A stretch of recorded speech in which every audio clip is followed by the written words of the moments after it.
చింతలూరు ఈరోజు వచ్చినప్పుడు ఈ స్థలంలో ఈ ఇసుక మేటను చూస్తూ ఉంటే మరి చాలా ఆశ్చర్యంగా ఉంది.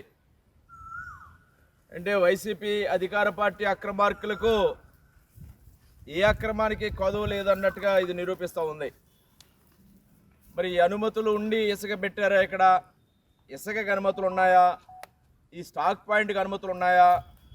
ఇసుక ఎవరు పెట్టారు, ఎందుకు పెట్టారు, దేనికోసం పెట్టారు అంటే ఈ రోజున ఇక్కడ ప్రజల నుంచి వచ్చిన సమాచారాన్ని తెలుసుకుంటే ఈ ఇసుక రేపు ఎన్నికల్లో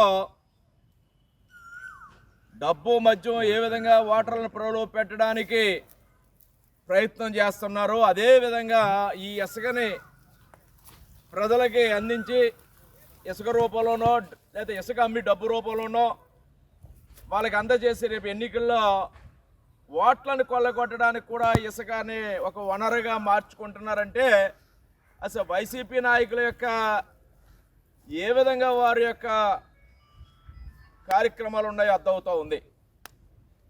ఇది మరి చాలా దారుణం. దీన్ని అధికారుల దృష్టికి తీసుకెళ్ళడం జరిగింది. మండల మేజిస్ట్రేట్ ఎంఆర్ఓ దృష్టికి తీసుకెళ్ళాం. అదేవిధంగా ఎన్నికల ఈఆర్ఓ దృష్టికి కూడా తీసుకెళ్ళడం జరుగుతుంది.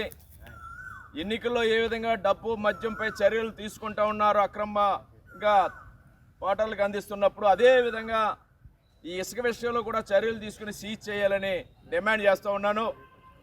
ఈ ఇసుకను అడ్డం పెట్టుకుని రేపు ఎన్నికల్లో వాడెం భయంతో వాళ్ళు ప్రజలను ప్రలోభ పెట్టడానికి చేసే ప్రయత్నాల్ని అడ్డుకోవాలి, అరికట్టాలని అధికారులను కోరుతూ ఉన్నాను. దీనిపైన తగిన సమాధానం చెప్పాలని, లేని పక్షంలో Telugu Desam party, BJP party, Janasena party ఉమ్మడిగా ఈ కార్యక్రమం మీద అధికారులను పై ఒత్తిడి తెచ్చి దీనిపై చర్యలు తీసుకునే వరకు ఒక పోరాటం చేస్తారని తెలియజేస్తూ ఉన్నాను.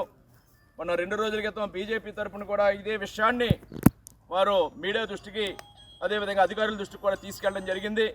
ఇప్పుడు ఉమ్మడిగా మేమందరం కూడా ఈ విషయంపై తగు చర్యలు తీసుకోవాలని, అధికార పార్టీ చేసే ఆగడాలని అరికట్టాలని, ఈ ఇసుకను సీజ్ చేసి ప్రజలకి, పేద ప్రజలకి, ప్రభుత్వ కార్యక్రమాలకి వినియోగించాలని డిమాండ్ చేస్తూ ఉన్నారు.